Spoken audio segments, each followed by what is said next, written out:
ಲೋಕಸಭಾ ಚುನಾವಣೆ ಜಿದ್ದಾಜಿದ್ದಿನ ರಾಜಕಾರಣದಲ್ಲಿ ಚಾಮರಾಜನಗರ ಲೋಕಸಭಾ ಕ್ಷೇತ್ರದ ಕಾಂಗ್ರೆಸ್ ಅಭ್ಯರ್ಥಿ ಸುನೀಲ್ ಬೋಸ್ ಗೆಲುವು ಖಚಿತ ಎಂದು ನಂಜನಗೂಡಿನ ಶಾಸಕ ದರ್ಶನ್ ಧ್ರುವನಾರಾಯಣ್ ನಂಜನಗೂಡಿನಲ್ಲಿ ವಿಶ್ವಾಸ ವ್ಯಕ್ತಪಡಿಸಿದರು.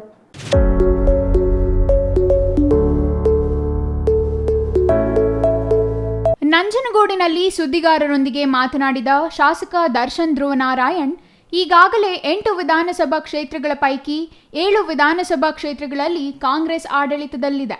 ಕಳೆದ ಲೋಕಸಭಾ ಚುನಾವಣೆ ವೇಳೆ ದಿವಂಗತ ಧ್ರುವನಾರಾಯಣ್ ಅವರು ಕಾಂಗ್ರೆಸ್ ಅಭ್ಯರ್ಥಿಯಾಗಿ ಕೇವಲ 1817 ಮತಗಳ ಅಂತರದಿಂದ ಪರಾಭವಗೊಂಡಿದ್ದರು. ಆ ಸಂದರ್ಭದಲ್ಲಿ ಕೇವಲ 2 ಕ್ಷೇತ್ರಗಳಲ್ಲಿ ಕಾಂಗ್ರೆಸ್ ಆಡಳಿತ ನಡೆಸುತ್ತಿತ್ತು. ಈ ಬಾರಿ 7 ಕ್ಷೇತ್ರಗಳಲ್ಲಿ ಕಾಂಗ್ರೆಸ್ ಆಡಳಿತ ಇರುವ ಕಾರಣ ಹೆಚ್ಚು ಅಂತರದಿಂದ ಕಾಂಗ್ರೆಸ್ ಅಭ್ಯರ್ಥಿ ಸುನೀಲ್ ಬೋಸ್ ಗೆಲ್ಲುತ್ತಾರೆ ಎಂಬ ವಿಶ್ವಾಸ ವ್ಯಕ್ತಪಡಿಸಿದರು.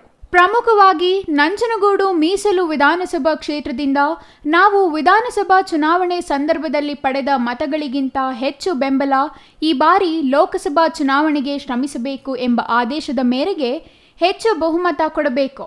ಈ ಬಾರಿ ಲೋಕಸಭಾ ಚುನಾವಣೆಯಲ್ಲಿ ದಾಖಲೆ ಬರೆಯುವುದರಲ್ಲಿ ಅನುಮಾನವೇ ಇಲ್ಲ.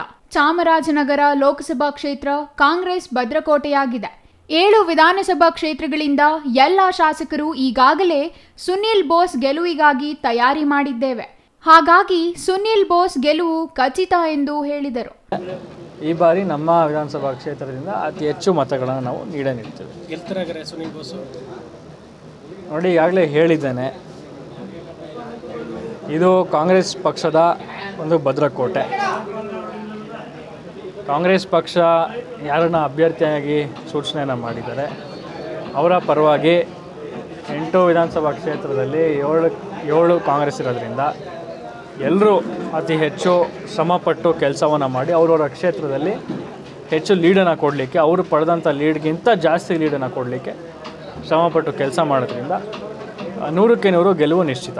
ಈ ಸಂದರ್ಭದಲ್ಲಿ ಮಾಜಿ ಶಾಸಕ ಕಳಲೆ ಕೇಶವಮೂರ್ತಿ, BM ನಾಗೇಶ್ ರಾಜ್, ಕೆ ಮಾರುತಿ, ಸಂಜಯ್ ತಗಡೂರು, ಮಹೇಶ್ ಸೇರಿದಂತೆ ಹಲವರು ಹಾಜರಿದ್ದರು. Kumar, CTV news, Nanjangud.